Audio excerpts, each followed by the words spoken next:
Я хочу обратиться к украинцам. Я никогда не записывал никаких видео, никогда нигде себя не показывал, нигде никак не выступал, потому что этого мне и не надо было. Но сегодня эмоции из меня просто бьют, и я не могу сдерживаться.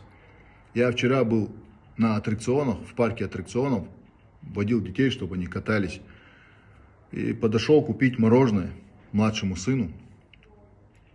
И там слышу русскую речь, спрашиваю, откуда вы? Они говорят, из Украины, и меня спрашивают о том же. Я говорю, я из Чечении. И одна женщина меня спрашивает, вы тоже, говорит, поддерживаете Россию? Эмоции меня настолько переполнили, что я что-то ляпнул и ушел. Я заранее прошу прощения за очки, у меня не все в порядке с глазами.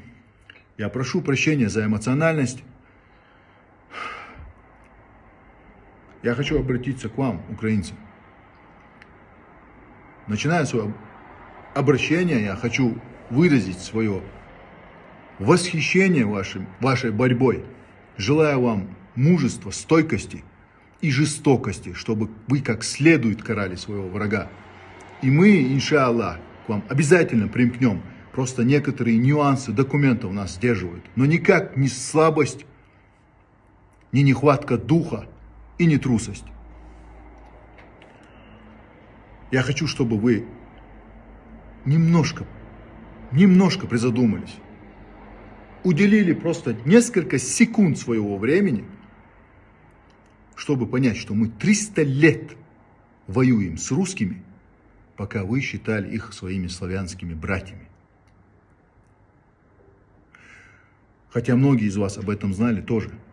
Но сегодня ни у кого на этой земле нету больше морального права, чем у нас, у чеченцев, сказать, мы знали, кто такие русские, мы вас предупреждали, всех, весь мир. Мы кричали, когда нас давили. Одномиллионный народ потерял 300 тысяч своего населения. Это все равно, что вы бы потеряли 15 миллионов. Из 300 тысяч больше 40 тысяч детей.